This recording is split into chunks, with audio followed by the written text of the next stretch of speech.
Hello, friends, and welcome to the Exams Made Simple. We are back again with the Hindu Complete Newspaper Analysis for 23rd and 24th of April 2022. तो 23 और 24 अप्रैल 2022 का the Hindu newspaper analysis देखेंगे। शुरू करने से पहले सबसे पहले आज के प्रीलिम्स स्पेसिफिक क्वेश्चंस जिनके जवाब आपको देने हैं फॉर द ऑब्जेक्टिव एग्जामिनेशन, है ना। तो पहला सवाल जैसा कि आप देख पा रहे हैं, with reference to sea floor spreading consider the following statements. दो स्टेटमेंट्स दिए हैं सी फ्लोर स्प्रेडिंग के बारे में, आपको बताना है कौन सा स्टेटमेंट सही है। पहला स्टेटमेंट कह रहा है sea floor spreading and other tectonic activity processes are the result of mantle convection. दूसरा स्टेटमेंट कह रहा है it influences the sea level and changes the carbon and influences the carbon cycle. तो बताना है कि दोनों स्टेटमेंट्स से कौन सा स्टेटमेंट सही है, one only, two only, both या नन। क्वेश्चन नंबर 2 है with reference to question number 2 is with reference to western disturbances consider the following statements. तो दूसरा सवाल है वेस्टर्न डिस्टर्बेंसेस के रिगार्डिंग। पहला स्टेटमेंट कह रहा है the these aid monsoonal rainfalls in the north west India. दूसरा स्टेटमेंट कह रहा है these are the storms that originate in the Caspian और द मेडिटेरेनियन सी। तो आपको बताना है कि इनमें से कौन सा स्टेटमेंट सही है वेस्टर्न डिस्टर्बेंसेस के regarding. First is one only, second is two only, both या नन, ठीक है ना। तो with reference to western disturbances दो स्टेटमेंट दिए हैं। तो ये दो ही सवाल हैं आज के ऑब्जेक्टिव्स के लिए, आपको बताना है कि इनमें से कौन कौन से स्टेटमेंट करेक्ट हैं। एक एक करके सॉल्व कर लेते हैं। पहला स्टेटमेंट मैंने आपसे पूछा था सी फ्लोर स्प्रेडिंग के रिगार्डिंग। तो सी फ्लोर स्प्रेडिंग रिगार्डिंग जो पहला स्टेटमेंट है कि ये मेंटल कन्वेक्शन का इसका रीज़न होता है, रिजल्ट होता है, तो ये बिल्कुल सही स्टेटमेंट है, ठीक है ना। आप सबको पता होगा सी फ्लोर स्प्रेडिंग थ्योरी के बारे में, जैसे यहाँ पे बोला जाता है कि यहाँ पे अंदर अंदर मेंटल कन्वेक्शन सेल्स काम करती रहती है, मतलब कि इस तरीके से, है ना, सेल्स काम कर रही हैं। अब क्या होता है कि सेल्स ऐसे काम करते, मान लो कहीं पे इस तरीके से आ रहा होगा, है ना, इस तरीके से आ रहा होगा, या इसको ये कन्वर्जिंग लिम्ब होती है मेंटल कन्वेक्शन सेल की, या कहीं ऐसे जा रहा है, ये डाइवर्जिंग लिम्ब हो रही है। अब जहाँ पे भी मेंटल कन्वेक्शन सेल की डाइवर्जिंग लिम्ब होगी, वहाँ पे आपका क्या बनेगा, फिजर बनेगा या क्रैक बनेगा, ये सारी चीज़ें होंगी। जहाँ पे भी कन्वर्जिंग लिम्ब होगी, वहाँ पे आपका सबडक्शन होगा, है ना। तो यही आपका सी फ्लोर स्प्रेडिंग थ्योरी के बारे में बताया गया था, ठीक है ना। और it influences the sea level and carbon cycle, तो बिल्कुल इफेक्ट करता है, सी लेवल को भी इफेक्ट करता है और कार्बन साइकिल को भी इम्पैक्ट करता है ना। आप सबको पता होगा कि यहाँ पर रिज बनती है, ये सब मेंटल कन्वेक्शन सेल में ही आपने पढ़ा होगा ना, किस तरह से यहाँ पे एक्यूमुलेशंस जमा होते रहते हैं ना। इनकी जो एज रहती है वो कम एज के रहते हैं, जैसे जैसे दूर जाते जाओगे आप मिड ओशियनिक रिज से, वैसे वैसे जो एज है वो बहुत ज़्यादा बढ़ती जाती है ना। तो ये भी हमने पढ़ा हैगा। फिर लास्ट में हमने देखा था कि ये जो लास्ट जो एंड होते हैं यहाँ पर ये सबडक्ट हो जाता है, और यहाँ पर कुछ जो आपका लॉस होता है, जिसको कि ट्रेंचेस, यहाँ पे ट्रेंचेस का फॉर्मेशन होता है। तो एंड्स पे ट्रेंचेस का फॉर्मेशन था। मिड ओशियनिक रिज में सबसे कम एज के जो ये थे आपके रॉक्स थे, वो सबसे बीच में थे। उसके बाद जैसे जैसे आप दूर जाते जाओगे, वैसे वैसे जो रॉक्स की एज है वो बढ़ती जाएगी, है ना। ये सब कुछ कुछ एविडेंसेस जो हमको मिले थे मिड ओशियनिक रिज में, तब हमको पता चला था कि भाई इस तरीके से स्प्रेडिंग हो रही है और वहाँ पे डिस्ट्रक्शन भी हो रहा है, एंड्स पे डिस्ट्रक्शन हो रहा है। ट्रेंचेस के फॉर्म में क्या हो रहा है, डिस्ट्रक्शन हो रहा है। तो अगर नया नया आपका क्रस्ट बन रहा है, तो वहाँ का पुराना वाला क्रस्ट आपका डिस्ट्रॉय भी तो हो रहा है ना, इसीलिए अलग से फिर कुछ नहीं होता एक्स्ट्रा। तो ये आपको पता होना चाहिए था। दोनों स्टेटमेंट सही हैं। वेस्टर्न डिस्टर्बेंस के रिगार्डिंग जो पहला स्टेटमेंट है वो गलत है। इसमें लिखा है these aid the monsoonal rainfall in the north west India. Actually में ये मानसूनल नहीं होता, ये नॉन मानसूनल होता है ना। ये वेस्टर्न डिस्टर्बेंस तो बाद में आता है ना, ये विंटर के टाइम पे, तो ये नॉन मानसूनल होता है। This is not the monsoonal one. तो फर्स्ट स्टेटमेंट गलत है। दूसरा स्टेटमेंट जरूर सही है कि ये मेडिटेरेनियन कैस्पियन से ओरिजिनेट होता है। तो B will be the answer for this question. I hope you are clarity regarding this as well, आपको समझ में आ गया होगा। मूव करते हैं कल के कुछ इंपॉर्टेंट न्यूज़ आर्टिकल्स देखते हैं। सबसे पहली जो न्यूज़ है ना, वो आपकी सी फ्लोर स्प्रेडिंग थ्योरी के रिगार्डिंग ही है। तो अभी रिसेंटली एक एनालिसिस हुआ जिसमें ये कहा गया कि सी फ्लोर स्प्रेडिंग थ्योरी के जो रेट्स हैं, the rate of sea floor spreading वो डिक्रीज़ हो गए हैं। The rate of sea floor spreading decrease हो गए हैं, ठीक है ना। तो ये कल की न्यूज़ थी, इंपॉर्टेंट है कि इसको याद रखेगा। एंड इसके अलावा sea floor spreading is a geological process that creates the crust the outermost shell of the earth. Sea floor spreading अभी हमने देखा ऊपर, जब मैंने आपको बताया के बीच में फिशर्स के थ्रू वहाँ पे इकट्ठा होता रहता है और नया रॉक फॉर्म होता रहता है, ठीक है ना। तो ये चीज़ मैंने आपको बताई। तो ये वही चीज़ लिखा है कि सी फ्लोर स्प्रेडिंग थ्योरी के अंतर्गत ही आपका क्रस्ट का फॉर्मेशन भी होता है। और मैंने आपको एंड में बताया था कि क्रस्ट यहाँ पे डिस्ट्रॉय भी किस तरीके से होता है, ठीक है ना। तो क्रस्ट का डिस्ट्रक्शन भी हमने देखा था किस तरीके से होता है, और फॉर्मेशन भी हमने देखा था। डिस्ट्रक्शन कहाँ पे, ट्रेंचेस पे हो रहा था ना, जहाँ लास्ट में ट्रेंचेस पे डिस्ट्रॉय हो रहे थे, तो वो भी सारी चीज़ें हमने देखी, ठीक है ना। तो I hope you got clarity regarding that as well. Subduction, ma'am ये आपको पता है ना कि डाइवर्जिंग लिम्ब और कन्वर्जिंग लिम्ब दोनों मैंने अभी आपको ऊपर दिखाए थे। जहाँ पे मिल रहे थे वहाँ पे जहाँ पे कन्वर्जिंग लिम्ब थी वहाँ पे सबडक्शन होता है, और जहाँ पे डाइवर्जिंग लिम्ब थी वहाँ पे आपका फिर क्रैक्स, फिशर्स और जो भी आपका यहाँ पे फॉल्ट्स बनते हैं वो सब वहाँ पे होता है, ठीक है ना। एंड जो अभी न्यूज़ यही है कि जो रेट है सी फ्लोर स्प्रेडिंग का वो थोड़ा कम हो रहा है। अब रेट कैसे कम होगा, इसके दो रीजंस यहाँ पे दिए जा रहे हैं। जो भी साइंटिस्ट हैं उन्होंने दो रीज़न दिए। देखो, जो कन्वेक्शन सेल जो काम कर रही है ना, मेंटल कन्वेक्शन सेल कैसे बनती है एक्चुअली, ये हीट और हीट के जो भी हीट का डिफरेंस रहता है उसके अंतर्गत ये फिर हायर एनर्जी से लोअर एनर्जी में फ्लो होते होते इस तरीके से सेल्स का बनाने का काम करती हैं। अब ये क्या हो रहा है कि धीरे धीरे जो सेल्स हो रही हैं ये वीक होती जा रही हैं। These mantle convection cells are getting weaker. तो यहाँ पे ये रीज़न, सबसे पहला रीज़न है कि क्यों सी फ्लोर स्प्रेडिंग थ्योरी का रेट घट रहा है, क्योंकि जो मेंटल कन्वेक्शन सेल है आपका उसको वो वीक होते जा रही है, ठीक है ना। That is the thing which is important. दूसरा जो रीज़न दिया है यहाँ पे, growing the mountains might be one of the factors. कुछ जो माउंटेन्स बहुत ज़्यादा ग्रो करते जा रहे हैं, अंडर वाटर भी ग्रो करते जा रहे हैं, कई कई माउंटेन्स आपको पता होगा कि अंडर वाटर भी है ना। तो growing mountains might be one of the factors driving the slow down. उस कारण से भी कई बार स्लो डाउन होता है, क्योंकि उसके ऊपर इतना जल्दी इम्पैक्ट नहीं पड़ता है ना। तो जितना ज़्यादा बड़ा माउंटेन होगा उसको वो उतना ही ज़्यादा रेजिस्ट करेगा, उतना ही ज़्यादा इनर्शिया शोकेस करेगा ना। तो that is the one another reason. तो growing mountains might be one of the reasons why this rate of sea floor spreading has decrease, है ना। तो अंडर वाटर जो माउंटेन्स है काफ़ी बड़ी साइज़ के कई बार रहते हैं, है ना, तो वो डिस्ट्रॉय होने में टाइम लग जाता है या फिर ऐसा कुछ भी है। तो ये भी एक रीज़न है कि क्यों रेट जो है वो स्लो डाउन हुआ है। तो ये दो रीजन्स यहाँ पे दिए गए थे। आई hope you got clarity regarding both of them, है ना। एंड ये आपको पता होना चाहिए। दूसरी जो न्यूज़ है वो है शिंकुला टनल के बारे में। India will soon be the home of world's longest highway tunnel beneath Shinkula pass. तो इंडिया जो है बहुत ही जल्दी होम होने वाला है to the world's longest highway tunnel beneath Shinkula pass. अब शिंकुला पास कहाँ पर है आपका, शिंकुला पास आपका लोकेटेड है इन द बॉर्डर बिटवीन आपका Shinkula pass is a mountain pass between Zanskar valley in Ladakh and Lahaul valley in the Himachal Pradesh. तो यहाँ पे याद रखेगा, जो झंस्कर वैली है लद्दाख में और लाहौल वैली है आपका हिमाचल प्रदेश में। लाहौल स्पीति बोलते हैं ना अपन, तो लाहौल वैली जो है आपका हिमाचल प्रदेश में, उन दोनों के बीच में जो पास है वो आपका शिंकुला पास है, ठीक है ना। That is a pass which is important. I hope you got clarity. तो याद रखिएगा, शिंकुला पास जो है कहाँ पे लोकेटेड है, is located between the Zanskar valley in Ladakh and Lahaul valley in Himachal Pradesh, ठीक है ना। एंड इसको कहा जाता है, this pass may be considered as entry point to Lungnak valley Zanskar. तो जंस्कर आपको पता होगा ना, हिमाचल प्रदेश जम्मू कश्मीर वाले रीजन में है ना, जंस्कर वैली आपको सबको पता होगा, है ना। तो ये इंपॉर्टेंट है, याद रखिएगा, लुगनाक वैली है वहीं पे, उसका एंट्री पॉइंट भी माना जाता है, ठीक है ना। That is the thing which is important. ये देख लीजिए आप लोग मैप में, मैं आपको दिखा देता हूँ। This is the map which is there. यहाँ पे आपको दिख रहा होगा ये आपका, दिस इज़ द लद्दाख वाला रीजन, दिस इज़ लद्दाख वाला रीजन, है ना। ये पता है आपको, अभी यूटी बन गए दोनों, जम्मू कश्मीर और लद्दाख दोनों। और ये आपका जम्मू कश्मीर वाला रीजन है, ठीक है ना। यहाँ पर आपका ये है, दिस इज़ द लेह वाला point, this is Leh. And इसके बाद ये है आपका शिनकुनला, दिस इज़ योर शिनकुनला पास, ठीक है। बिल्कुल बॉर्डर पे हिमाचल प्रदेश और जम्मू के, ये लद्दाख वाले पार्ट के बॉर्डर पे, जब हिमाचल प्रदेश और लद्दाख वाले पार्ट के बिल्कुल बॉर्डर पे आपका कौन सा है, शिनकुनला, ठीक है ना। और इसके नीचे फिर आपका शिनकुनला के नीचे यहाँ पे दारचा है, और उसके नीचे आपका मनाली वाला पोर्शन ये आपका नीचे है, ठीक है ना। तो I hope you got clarity regarding this. आपको थोड़ा सा आपको लोकेशन समझ में आ गई कि कहाँ पर लोकेटेड है, तो आपको समझ में आ गया होगा। आगे मूव करते हैं, देखते हैं और क्या इंपॉर्टेंट न्यूज़ आर्टिकल्स है जिनके बारे में हमको डिस्कस करना है। तो ये शिनकुनला पास की बात आपको बता दी। तीसरी न्यूज़ है, अभी रिसेंटली टीम ऑफ रिसर्चर्स है फ्रॉम द स्टैनफोर्ड यूनिवर्सिटी, जिन्होंने कहा है कि जुपिटर का जो मून यूरोपा है, which is a prime candidate for life in the solar system, might have an abundance of water pockets beneath the formations called double ridges. तो यहाँ पे टीम ऑफ रिसर्चर्स है स्टैनफोर्ड यूनिवर्सिटी की, जिसका कहना है कि जो जुपिटर का मून यूरोपा है ना, वहाँ पे वो एक लाइफ का प्रबल कैंडिडेट हो सकता है।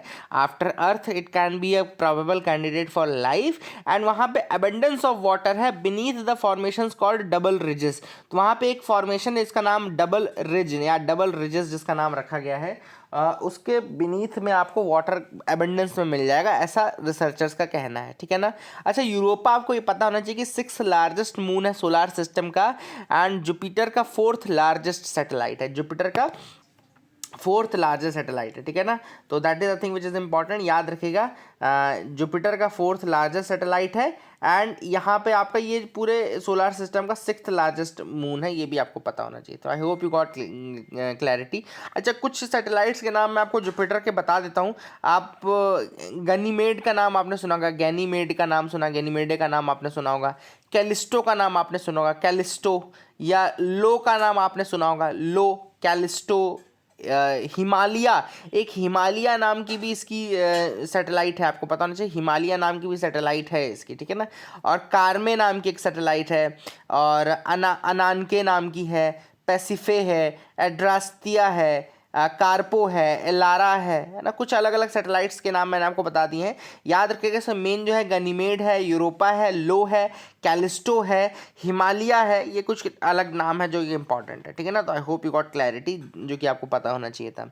और यूरोपा जो सैटेलाइट है, it is slightly smaller than earth moon, and its diameter is about 1/4 that of the earth. इसका जो डायमीटर है that is 1/4 of the diameter of the earth. Europa surface is mostly solid water ice, and it is criss crossed by fractures, ये भी आपको कुछ कुछ पता होना चाहिए। यूरोपा का जो एटमॉस्फेयर है वो very thin oxygen atmosphere, it's a very thin oxygen atmosphere, and it's considered one of the most promising places in the solar system to find present day environments that are suitable for life beyond the earth ना। लेकिन अभी तक के सबसे suitable candidates में आता है Europa, है ना। And it is believed that underneath Europa's icy surface the amount of water is twice that of अर्थ।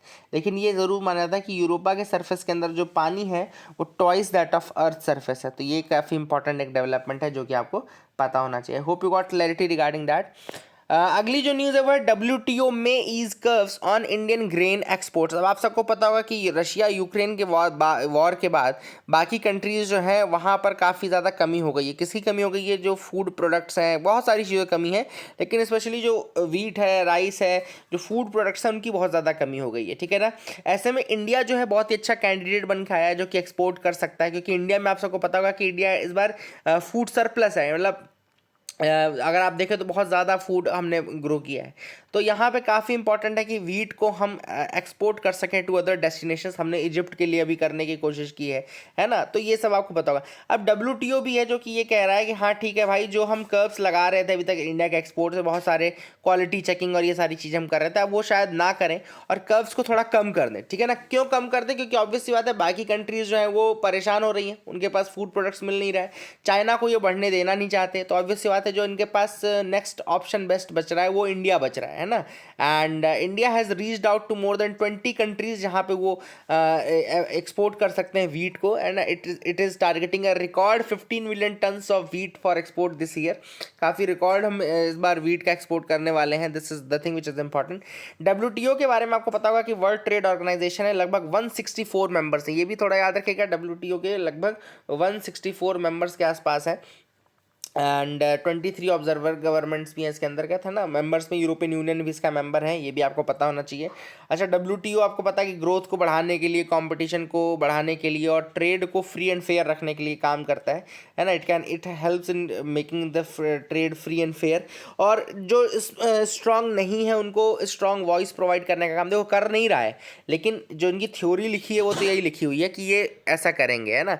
तो इन थ्योरी ये ऐसा करना चाहते हैं कि जो वीक है उनको वॉइस प्रदान करना चाहते हैं, लेकिन ऐसा बहुत ज़्यादा करता तो नहीं है WTO वही है कि अमेरिका बेस्ड ही है एक तरीके से। अच्छा, ये पता है आपको कि WTO जब बना था तो एक्चुअली में ये पहले दूसरे नाम से बना था, GATT के नाम से बना था, यानी कि general agreement on different trade के नाम से बना था। GATT आपका कब बना था? GATT आपका जो ओरिजिन है GATT का वो 1944 के ब्रेटन वुड्स कॉन्फ्रेंस में होता है, ठीक है ना। तो GATT जिसको बोलते हैं general agreement on tariff and trade, इसका ओरिजिन कब है? 1944 का Bretton Woods conference. Bretton Woods conference, यही ब्रेटन वुड्स कॉन्फ्रेंस है जिसने कि IMF और आपका वर्ल्ड बैंक भी बनाया था ना। IMF IMF और वर्ल्ड बैंक का भी जो जेनेसिस है वो कह सकते हो आपकी ब्रेटन वुड्स कॉन्फ्रेंस 1944 से हुआ है, ठीक है ना।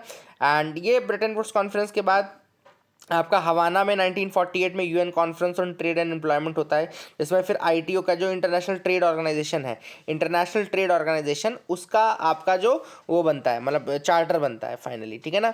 और GATT जो है, general agreement on tariff and trade जो था, वो फिर 1995 में WTO के नाम में कन्वर्ट होता है। दैट बिकेम इन 1995 यानी 1995 में इसको WTO बनाया जाता है, ठीक है ना। तो I hope you got clarity. अगर आपसे कोई पूछे कि क्या इंडिया WTO का फाउंडिंग मेंबर है, तो yes, India is the founding member of WTO। ये आपको याद रखना है, India is the founding member of WTO, ठीक है ना। तो that is the thing which is important. I hope you got clarity. और ये 1994 तक आपका उरुग्वे राउंड चलता है, उरुग्वे राउंड के बाद आपका ये बनता है, ठीक है ना। उरुग्वे राउंड जो है ये भी आपसे अगर कभी पूछे कि कौन से समिट्स के बाद, कौन से राउंड के बाद ये बना था, तो उरुग्वे, ठीक है ना, उरुग्वे राउंड के बाद ये बना था, ठीक है ना। उरुग्वे राउंड के बाद ये बना था। 1994 में उरुग्वे राउंड कंप्लीट होता है और उसके बाद आपका क्या बनता है, जनरल ये आपका वर्ल्ड ट्रेड ऑर्गेनाइजेशन, ठीक है। तो I hope you got clarity regarding that. And GATT 1994 की जो है वो एक इंटरनेशनल ट्रीटी है which is binding upon all the WTO members, and जो कि ट्रेड इन गुड्स से कंसर्न करते हैं। तो GATT 1994 का जो है ना, गुड्स के उससे करती है, सर्विसेज को इंक्लूड नहीं किया गया था अभी तक। तो I hope you got clarity regarding all these fact. जो भी मैं बता सकता था मैंने आपको बता दिया। आगे मूव करते हैं, देखते हैं और क्या इंपॉर्टेंट न्यूज़ आर्टिकल्स हैं जिनके बारे में हमको डिस्कस करना है। तो यू कैन मूव अहेड, यहाँ पे आप आगे बढ़िए। यहाँ तो ऐसी कोई खास न्यूज़ नहीं लग रही है जो कि आपके साथ डिस्कस करनी है। देखते हैं आगे, यहाँ पे है Doval ji to lead the first international intelligence heads Delhi meet. अब यहाँ पे याद रखिएगा कि एक बहुत इंपॉर्टेंट मीट होने वाला है, ठीक है ना। The national security advisor Ajit Doval will be leading the discussion at India's first conference of intelligence agency chiefs. तो जितने भी इंटेलिजेंस एजेंसीज के चीफ्स हैं उनकी मीटिंग होने वाली है, जिसको हेड कौन करेगा, he will be leading the discussion, Shri Ajit Doval ji, ठीक है ना। तो that is the thing which is important. और रायसीना डायलॉग अभी शुरू होने वाले हैं। रायसीना डायलॉग के पहले ये फर्स्ट सच कॉन्फ्रेंस है जो कि लीड कौन करने वाला है, आपके अजीत डोवाल जी लीड करने वाले हैं। और रायसीना डायलॉग आप सबको पता होगा कि this Raisina dialogue is actually related to your, it's a multilateral conference जो कि न्यू दिल्ली में होती है और 2016 में इसका इंसेप्शन हुआ है, ठीक है ना। याद रखिएगा 2016 में इसका इंसेप्शन हुआ है रायसीना डायलॉग का। एंड रायसीना डायलॉग इस कहाँ पे होता है, दिल्ली में होता है। 2016 से इसका इंसेप्शन हुआ, 2016 से। And it has emerged as India's flagship conference on geopolitics and geoeconomics. तो जियो पॉलिटिक्स और जियो इकोनॉमिक्स के ऊपर ये एक फ्लैगशिप आप कह सकते हैं कि कॉन्फ्रेंस होती है, रायसीना डायलॉग। रायसीना डायलॉग 2016 यानी 2016 से इसका इंसेप्शन हुआ है, ठीक है ना, ये भी याद रखिएगा। अच्छा, ये आपको पता है कि कौन इसको होस्ट करता है? इसको होस्ट करता है ORF यानी कि observer research foundation. Observer research foundation इसको इंडिपेंडेंट थिंक टैंक है जो कि MEA यानी कि मिनिस्ट्री ऑफ एक्सटर्नल अफेयर्स के साथ कोलैबोरेशन में इसको होस्ट करता है। कॉन्फ्रेंस को होस्ट कौन करता है? ऑब्जर्वर रिसर्च फाउंडेशन, ये ज़रूर याद रखना। ऑब्जर्वर रिसर्च फाउंडेशन इसको होस्ट करता है। और ऑब्जर्वर रिसर्च फाउंडेशन है क्या? ये एक थिंक टैंक है, it's a independent think tank जो कि दिल्ली बेस्ड ही है। एंड वहाँ से फिर ये MEA के साथ लीड करता है रायसीना डायलॉग्स को, ठीक है ना। आई hope you got clarity regarding that. ये जो कॉन्फ्रेंस है इसमें हेड्स ऑफ द जो सिक्योरिटी एजेंसीज हैं वो करेंगे। एंड ये बिल्कुल उसी जैसा जैसे सिंगापुर में आपका शंग्रीला डायलॉग होता है ना, सिंगापुर में शंग्रीला डायलॉग होता है, उसी के तर्ज पे इसको बनाया गया है। अगली न्यूज़ है Assamese Muslim are a distinct community. अब यहाँ पे एक पैनल सेटअप किया गया था असम गवर्नमेंट द्वारा, जिसने रिकमेंड किया है एक notification for identifying Assamese Muslim as a distinct indigenous community and undertaking a census to document them, ठीक है ना। तो एक कमिटी बनाई गई थी जो कि असम गवर्नमेंट द्वारा, जिसने रिकमेंड किया है कि वो असमीज़ मुस्लिम्स को एक डिस्टिंक्ट कम्युनिटी के रूप में रिकॉग्नाइज करें और एक सेंसस कोऑर्डिनेट करें ताकि ये पता चले कि कितना एग्जैक्ट उनका नंबर है, ठीक है ना, डिस्टिंक्ट इंडिजिनस कम्युनिटी के रूप में। तो पैनल वाज कंप्राइजिंग 7 सब committees They also sought a separate directorate or authority for Assamese Muslims. So they have also sought an authority, a separate directorate or authority for Assamese Muslims for documenting the members of the community and providing each of them with a certificate or identity card. तो यहाँ पे committee का ये कहना है कि भाई इनको एक आइडेंटिटी कार्ड आप प्रोवाइड करो क्योंकि सेपरेट मुस्लिम्स है, दे आर नॉट दैट जो इलीगल बांग्लादेशी मुस्लिम्स हैं वहाँ से वो अलग हैं, ठीक है ना. The objective is not to club them with Bengali speaking or Bengal origin Muslims often viewed as illegal migrants और Bangladeshis. तो यह कुल मिलाकर के इनको अलग करना चाहते हैं ताकि जो बंगाली स्पीकिंग या बंगाल ओरिजिन मुस्लिम्स हैं वहाँ से इलीगल माइग्रेंट्स जो हैं उनसे इनको अलग किया जा सके. पैनल ने यह भी रिकमेंड किया that women of the community should be free to discard social subjugation and must not be coerced to wearing the hijab, निकाब और बुरका. तो पैनल ने यह भी सजेस्ट किया कि चूंकि ये डिफरेंट कम्युनिटी है that these women of the Assamese Muslim community should not be coerced or forced to wear the hijab, niqab और burqa and they should be free to discard the social subjugation. तो ये panel का recommendation है जो कि मैंने आपको बता दिया. आई hope you got clarity. Supreme court had upheld pavement dwellers right. यहाँ पे सुप्रीम कोर्ट ने जो किया है, जो कहा है, वो हम सारी चीज़ें डिस्कस करेंगे. अभी रिसेंटली आपने देखा होगा कि नॉर्थ दिल्ली म्यूनिसिपल कॉर्पोरेशन ने काफ़ी बुलडोज़र और ये सब चीज़ें चलाई हैं जो भी इलीगल या रोड साइड स्टॉल्स थे एंड ये सारी चीज़ों के ऊपर. तो यहाँ पे सुप्रीम कोर्ट के जो पुराने जजमेंट्स उनको एग्जामाइन किया जाएगा, ठीक है ना. यहाँ पे सबसे पहले ऑथर ने कहा है कि जो पहली चीज़ तो जो पेवमेंट ड्वेलर्स हैं, जो पेवमेंट या सड़क के रोड के किनारे रहते हैं या सोते हैं वहाँ पे, they can not be treated as trespassers. तो सबसे पहली बात 5 जज bench led by chief justice of India Y B. Chandrachud. जब Y B. Chandrachud ji chief justice of India थे तो उन्होंने एक जजमेंट पास किया था जिसमें उन्होंने ये कहा था कि जो पेवमेंट ड्वेलर्स हैं they can not be treated as trespassers. तो याद रखेगा chief justice of India Y B. Chandrachud ji जब थे तब उन्होंने एक जजमेंट दिया था 5 जज बेंच का. उन्होंने कहा था कि पेवमेंट ड्वेलर्स को आप ट्रेस पासर्स नहीं मान सकते and held that their eviction should not lead to deprivation of their livelihood. मतलब इस तरीके से उनको आप नहीं निकाल सकते कि उनका जो लाइवलीहुड है वो खराब कर दें आप, ठीक है ना. तो that is the thing which is important. ये जो जजमेंट है काफ़ी इंपॉर्टेंट रहता है. इसके अलावा कोर्ट ने ये भी कहा था that they should not be subject to harassment, adding that their right to livelihood was an integral part of the right to life under article 21 of the constitution.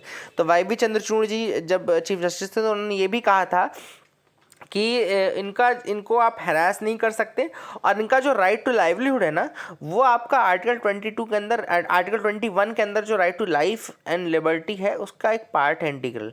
आप इस तरीके से इनके पेवमेंट ड्वेलर्स को आप ट्रेसपासर्स मान करके इस तरीके से एविक्ट नहीं कर सकते कि उनका लाइवलीहुड आप खराब कर दें, है ना. No person can live without the means of living. ये कहा था उन्होंने कि no person can live without the means of living, that is the means of livelihood.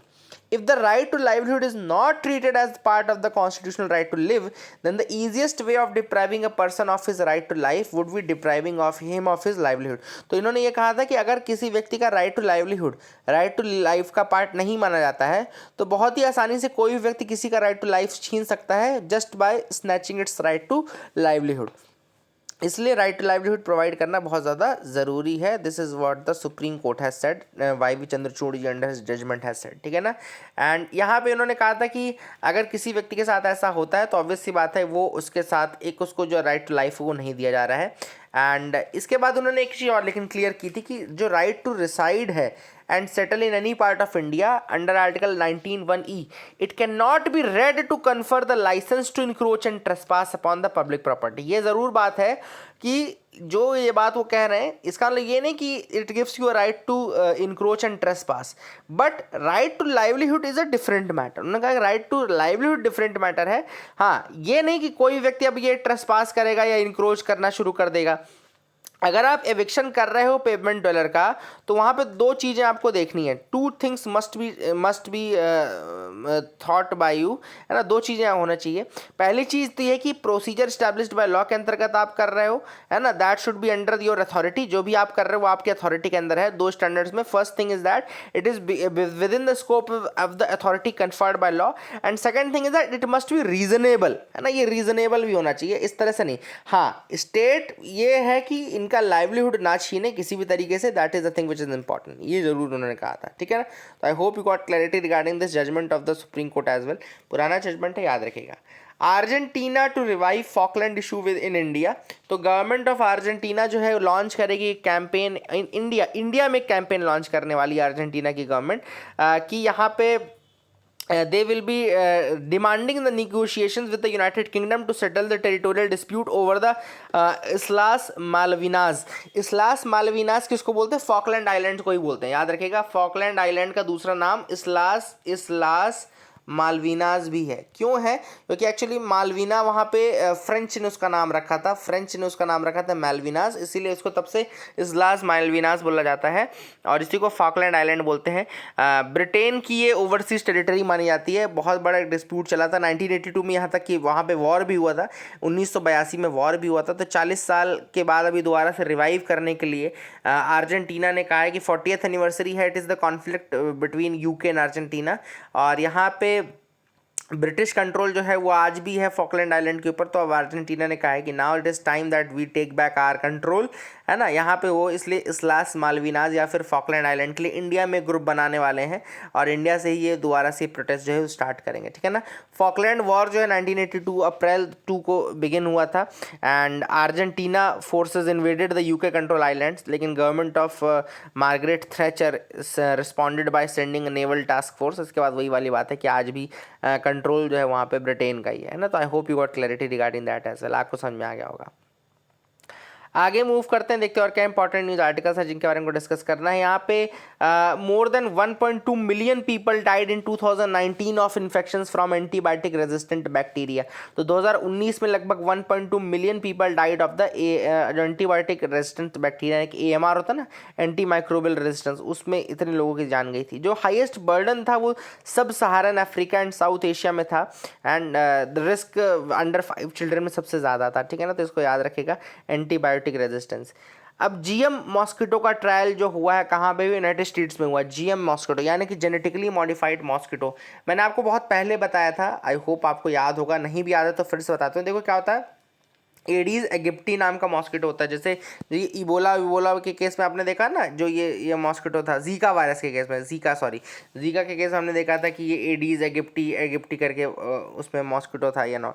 तो उनको ख़त्म करने के लिए क्या कर रहे हैं? Basically they are doing what, कि जो मेल है उसको इस तरीके से मॉडिफाई कर रहे हैं, जेनेटिकली मॉडिफाई कर रहे हैं, और वो फेक मॉस्किटोज़ हैं, जेनेटिकली मॉडिफाई इस तरीके से कर रहे हैं कि उनके साथ जैसे ही ये कॉन्टैक्ट में आएंगी, जो फीमेल मॉस्किटोज़ हैं, जब वो उनके साथ बायो इंजीनियर्ड मेल्स के साथ कांटेक्ट में आएंगे, उसके बाद जब वो मतलब अगले जो ऑफस्प्रिंग देने के पहले ही वो क्या होगी, वो they will die before that, है ना।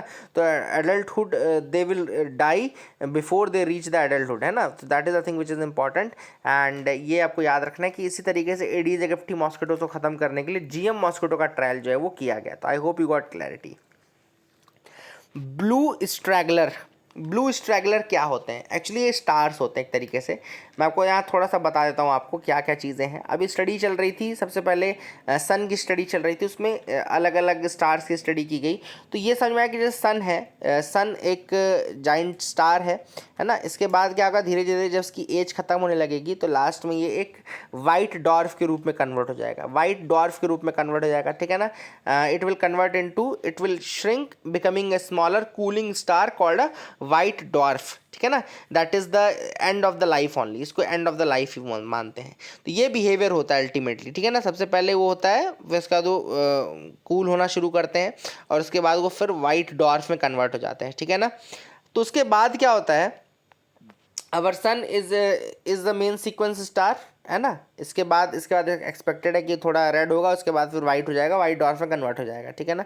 अब धीरे धीरे क्या होता है, कुछ स्टार्स इसका अपोजिट करते हैं, दे डू एग्जैक्ट अपोजिट मतलब कि वो instead of getting dimmer and cooler, they become brighter and hotter, है ना, और वो ब्लू कलर के कन्वर्ट हो जाते हैं। इन्हीं को ब्लू स्ट्रैगलर्स कहा जाता है, ठीक है ना। इन्हीं को ब्लू स्ट्रैगलर्स कहा जाता है। क्योंकि ऑब्वियसली बात है they have delayed their end, है ना, उन्होंने डिले कर दिया है, लैग हो रहा है उनका पीयर्स में उनके साथ इवोल्यूशन में, इसीलिए उनको ब्लू स्ट्रैगलर्स कहा जाता है ना। तो because of their hot blue colour इनको ब्लू स्ट्रैगलर्स कहा जाता है, and that is the thing which is important. And puzzle है कि क्यों ब्लू स्ट्रैगलर ज़्यादा मैसिव होता है, ज़्यादा एनर्जेटिक होता है एंड दैन एक्सपेक्टेड, है ना, it may be resolve in several ways that these do not belong to the family of stars in the cluster and hence are not expected to have the group properties. कुल मिलाकर के एक reason इन्होंने ये दिया है कि चूंकि वो उस ग्रुप को बिलोंग ही नहीं करते जिस ग्रुप के जिन स्टार्स की हम बात कर रहे हैं, इसलिए ये उनके जैसे प्रॉपर्टीज़ नहीं रखते हैं। दूसरा जो रीज़न है वो ये कंपेनियन स्टार्स का रीज़न दिया गया, सेकंड रीज़न इस दिया गया कि ये हमेशा एक कंपेनियन स्टार के कारण वहाँ से एनर्जी या वहाँ से ये सोर्स ले लेते हैं और इसीलिए ज़्यादा ब्राइटर, ज़्यादा ये ग्लो करते हैं और ज़्यादा बड़े भी होते हैं, ठीक है ना। तो एक कंपेनियन स्टार दूसरा रीज़न है, ठीक है। I hope you got clarity. How quickly can India move away from coal. अब यहाँ पे ऑथर बात कर रहे हैं कि इंडिया कितनी जल्दी जो कोल के ऊपर की डिपेंडेंसी है उसको ख़त्म करेगा। अगर आपको पता है कि कोल का स्टॉक जो है लगभग 100 थर्मल पावर प्लांट्स में क्रिटिकल जो मार्क है 25% का उससे भी कम आ गया है, और वहीं पे 50 प्लांट ऐसे हैं जहाँ पे 10% के क्रिटिकल और ज़्यादा एक्स्ट्रा क्रिटिकल मार्क के नीचे आ गया है। कोल इंडिया की 55% एनर्जी नीड्स को पूरा करता है। इंडिया एनर्जी आउटलुक 2021 की रिपोर्ट थी जो कि इंटरनेशनल एनर्जी एजेंसी ने निकाली थी। India energy outlook 2021 report of international energy agency. तो इंटरनेशनल एनर्जी एजेंसी ने इंडिया एनर्जी आउटलुक 2021 में ये बताया था कि हमारा जो एनर्जी यूज़ है वो डबल हो चुका है 2000 से लेकर के। अगर ईयर 2000 के कंपैरिजन में देखें तो 2000 के कंपैरिजन में 80 मतलब हमारी डिमांड जो है वो डबल हो चुकी है, ठीक है ना। और अभी पैंडेमिक के टाइम पे ज़रूर आपको देखने को मिला होगा कि जो एनर्जी डिमांड थी बीच में थोड़ा सा घटी थी, लेकिन अभी भी डिमांड बहुत ज़्यादा है और कोल जो है अब सप्लाई में कम आ रहा है, कोल अभी सप्लाई में कम आ रहा है। तो बहुत ही बड़ा एक कोल शॉक जो है हमको देखने को मिल रहा है, और कोविड के बाद जब डिमांड स्पेशली बढ़ी है तो उसमें और ज़्यादा शॉक देखने को मिल रहा है, ठीक है ना। और कोल जो है वो इंडिया में क्यों इतना ज़्यादा चलता है, क्योंकि अबंडेंटली अवेलेबल है। इंडिया सेकंड लार्जेस्ट प्रोड्यूसर भी है कोल का, अगर आपको पता हो तो, एंड शॉर्ट जेस्टेशन पीरियड होता है। इंपोर्टर भी सेकंड लार्जेस्ट इंडिया ही है, कोल का सेकंड लार्जेस्ट इंपोर्टर भी इंडिया है, and it is one of the most viable enabler of energy security in the country. अभी तक इंडिया में 55% एनर्जी जो है कोल बेस्ड है, तो आप समझ सकते हैं कि कितना बड़ा ब्रॉड इनेबलर है ये इलेक्ट्रिसिटी सप्लाई का, ठीक है ना। इंडिया में अगर रिन्यूएबल एनर्जी की बात करें तो 152.990 gigawatt of renewable energy capacity जो है वो इंस्टॉल हो चुकी है। इसमें से 50.78 गीगावाट सोलर पावर है, 40 गीगावाट विंड पावर है, 10 गीगावाट बायो पावर है, 4.84 गीगावाट स्मॉल हाइडल है, एंड फिर 46.52 गीगावाट लार्ज हाइडल है, ठीक है ना। ऑथर का ये कहना है कि देखो कुछ चैलेंजेस हैं इनके साथ। चैलेंजेस ये हैं कि एक चैलेंज होता है जिसको हम बोलते हैं डक कर्व। ये डक कर्व मैं आपको बताता हूँ, देखो ये आपको कोई नहीं बताएगा, वैसे बता देता हूँ मैं। डक कर्व क्या होता है, ऑथर ने कहा कि सोलार एनर्जी का ज़्यादा दिक्कत ये है कि जब डिमांड ज़्यादा रहेगी तब सूरज रहता नहीं है, जब डिमांड कम रहती है तब सूरज रहता है। ऑथर ने कहा कि जैसे देखो सबसे ज़्यादा डिमांड जो होती है सोलार की वो कब होती है, मॉर्निंग टाइम में। जैसे ही लोग उठते हैं तो सारा सब कुछ ऑन हो जाता है, पानी वानी भरना है सबको, ये सब करना है मॉर्निंग में, तब आपका जो प्रोडक्शन है वो कम रहता है, डिमांड ज़्यादा रहती है, ठीक है ना। फिर दोपहर में प्रोडक्शन ज़्यादा होता है लेकिन उसमें डिमांड कम रहती है, क्योंकि लोग ऑफिस चले जाते हैं, अमून ये सब होता है, घर में बंद कर दिया, ऑफिस चले गए, स्कूल चले गए। फिर शाम में फिर डिमांड ज़्यादा होती है लेकिन सूरज नहीं रहता, तो वहाँ पे तो ये उन्होंने कहा कि ये जब पूरा आप ये ग्राफ जब बनाएंगे तो ये डक टाइप का दिखेगा, ये पूरा डक कर्व होता है, मतलब कि कितना अवेलेबिलिटी है और कितना उस समय प्रोडक्शन है, उन दोनों के बीच का जो मिसमैच है उसको अगर आप कर्व करें तो डक कर्व के रूप में बनता है। तो ऑथर ने कहा कि ये एक प्रॉब्लम रहती है जो कि आपका सोलार या कोई भी ऐसी एनर्जी है उस फॉर्म में आपको देखने को मिल सकती है, तो इसमें बैलेंस बनाना बहुत ज़्यादा ज़रूरी है ना। और ट्रांसमिशन और स्टोरेज अगर आप देखेंगे नहीं तो आपको ये प्रॉब्लम हमेशा बनी रहेगी, तो that is the thing which is important. अब अभी आपको पता होगा यूक्रेन ने रशिया का एक बहुत ही इंपॉर्टेंट मॉस्कवा नाम का जो शिप मिसाइल क्रूज़र है मॉस्कवा, उसको ब्लैक सी में डुबो दिया, ठीक है ना। याद रखिएगा, यूक्रेन ने रशिया का मॉस्कवा नाम का जो इम्पोर्टेंट मिसाइल क्रूज़र था उसको शिप में डुबा दिया और उसको पानी में डुबा दिया। ब्लैक सी के अराउंड जो कंट्रीज़ हैं उसमें कौन कौन सी हैं, Russia, Georgia, Turkey, Bulgaria, Romania and Ukraine. कौन कौन सी कंट्रीज़ हैं जो कि ब्लैक सी को टच करती हैं, Ukraine, Russia, Georgia, Turkey, Bulgaria and Romania, ठीक है ना, ये याद रखेगा ज़रूर, ब्लैक सी के कंट्रीज़ को जरूर याद रखेगा। बर्गर टी बोलते हैं उनको, बर्गर टी, ठीक है ना। और मॉस्कवा जो है it's a Slava class Soviet guided missile cruiser, 1976 में काम शुरू किया था और 1983 में इसको कमीशन कर दिया गया था। नासा नेटो के अगेंस्ट इसको यूज़ किया जाता है। और लेकिन अब देखो यूक्रेन ने $100 की एक मिसाइल से इसको हटा दिया, फेंक दिया, ख़राब कर दिया यूक्रेन ने, तो देख सकते हैं आप लोग। So that is it for the day friends, I hope you like the video, please like and subscribe, keep loving us, keep sharing us, thank you and have a nice day.